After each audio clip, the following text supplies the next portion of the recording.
Hello' guys, আজি মোৰ হাতত আছে এই 50 টকা আৰু এই 50 টকাৰে আজি মই এটা ভাল কাম কৰিম। গতিকে আহকচোন কি কাম কৰো আপোনালোকে ভিডিঅ'টো চাই থাকক।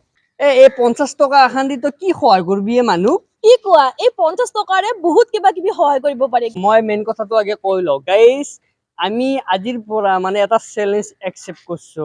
আমাৰ এই ভিডিওটো যদি 1K লাইক হয় তেনেহলে আমি 100 টকাৰ সহায় কৰিম। যদি তাৰমানে আমাৰ চেলেঞ্জটো এনেকে আগবাঢ়ি যাব, আজি 50 টকাৰ পৰা মোটামুটি আমি 2000লৈকে এই চেলেঞ্জটো আগবঢ়াই নিবলৈ চেষ্টা কৰিম যদি আপোনালোকে মৰম কৰে। এতিয়া আমি বজাৰ কৰিব যাই আছো, কি বজাৰ কৰো দেখাই আছো।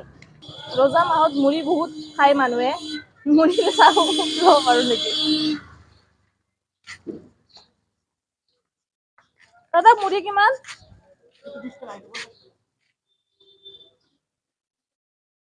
আৰু কল দিয়া।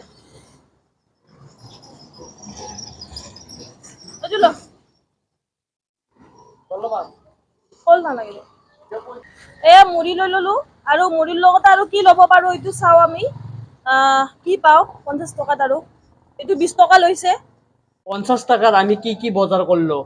কি কি? এয়া মুড়ি লৈছো 20 টকাৰ, আৰু তাৰপিছত এয়া দৈ 10 টকীয়া, আৰু তাৰপিছত ইয়াতে আছে 2 পেকেট সেৱাই সেৱাই। 2 পেকেট আছে ইয়াত। 50 টাকাত ধুনীয়া বজাৰ কৰিছো। এতিয়া এজন ভাল মানুহক আমি লগ কৰি কেনে দি আছো বস্তুখিনি। গতিকে আমি আইতা এটাক লগ পালো, আইতাজনে মানে ৰোজা ৰাখিছে, আৰু আমি 50 টকাৰে অলপমান মুড়ি আৰু দৈ আৰু চেৱাই কিনিছিলো। সেইটো আপুনি খাব, সেইখিনি দিলো আপোনাক।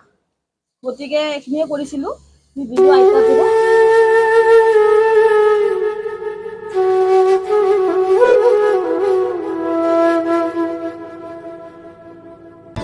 সেয়া মানুহ প্ৰায় ঘূৰিয়ে থাকে আৰু মানে খাব মানে চেহেৰিৰ কাৰণে বা ইফতাৰৰ কাৰণে একো নাপায়। গতিকে আপোনালোকে এই ভিডিঅ'টো যিমান পাৰে শ্বেয়াৰ কৰি দিয়ক আৰু 1K লাইক কমপ্লিট কৰি দিয়ক। তেতিয়া আমি নেক্সট কালি বা পৰহিলৈকে আমি যদি 1K হৈ যায়, তেতিয়া আমি 100 টকাত চেলেঞ্জটো আকৌ ষ্টাৰ্ট কৰিম। ঠিক আছে, আপোনালোকক এটা কাম দিলো মই, এইটো ভিডিঅ'ত 1K লাইক আহক, তাৰপিছত এইটো চেলেঞ্জ একদম ধামাকা একদম ওপৰলৈকে যাই আছে।